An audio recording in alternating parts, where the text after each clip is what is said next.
Jammu Kashmir RTI movement आज जो protest यहाँ पे मुनक्कद कर रहे हैं, इसका मकसद ये है कि आज जो है वर्ल्ड फूड डे है, आलमी सतह पे ये दिन मनाया जाता है खुराक के हवाले से।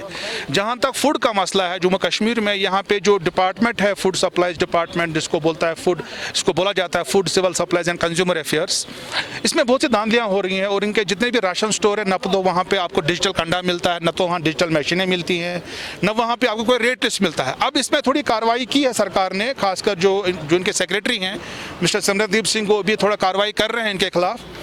तो अब कुछ स्टोर्स पे जो है डिजिटल मशीन इस्तेमाल हो रही है, वहाँ पे रसीद भी मिल रहा है, बट ज़्यादातर नहीं मिल रहा है क्योंकि आवाम को पता ही नहीं है। आवाम को पता है कि मुझे जाना है, चावल लेना है, निकलना है, उसको पता ही नहीं है कि मुझे रसीद भी लेनी है, उसके रेट क्या है, रेट लिस्ट नहीं है। अगर रेट लिस्ट के लिए यही department food supplies department rate list के लिए छापा डालते हैं, छापा मारते हैं, चालान करते हैं दुकानदारों को, मुर्ग फरोशों को, बुचर्स को, बाकी दुकानदारों को, क्या इनको अपने राशन स्टोर पर नहीं होना चाहिए कोई रेट लिस्ट? चावल 15 का कहाँ है? 15 रुपए का चावल 20 रुपए का देते हैं, 3 रुपए का चावल 10 रुपए में देते हैं। तो किसी को कोई पता नहीं है, ऑनलाइन डिजिटल सिस्टम है, लोगों को पता ही नहीं कि मैं बीपीएल हूँ कि एपीएल हूँ।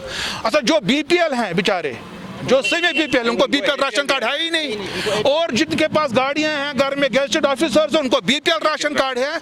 इसी हवाले से हम यहाँ जमा हुए क्योंकि ये बहुत ही इंपॉर्टेंट इशू है, इन चीज़ में बात होती ही नहीं है, बात करता नहीं है। यहाँ पे लोग बेचारे चुप हो गए हैं अब 370 के बाद। तो इसका जो है गलत इस्तेमाल ये डिपार्टमेंट्स उठा रहे हैं, इनको पता है कि शायद कोई बात करने वाला नहीं है, उनके खिलाफ कोई बात करने वाला नहीं है, आवाज़ उठाने वाला नहीं है, इसीलिए हमने ये जाया। बिल्कुल रेट लिस्ट लगा है, कहीं पर लगा ही नहीं होता, जाते ही नहीं है। और इतनी महंगाई हो गई है, आपको हो गया इतना महंगा, उस पर कोई बात ही नहीं कर रहा, कोई आवाज ही नहीं उठा रहा है। कहीं पे कोई हुकूमत नहीं है, यहाँ पे कोई इलेक्टेड गवर्नमेंट नहीं है, कोई लीडर नहीं है, सब बैठे हैं चुप करके। अब आप किस के लिए? सरकार से अपील है कि सरकार को डिजिटल जो मशीनें हैं उनका इस्तेमाल करना चाहिए, एनफोर्स करना चाहिए। उसके अलावा राशन डिपों पे जो रेट लिस्ट होना चाहिए।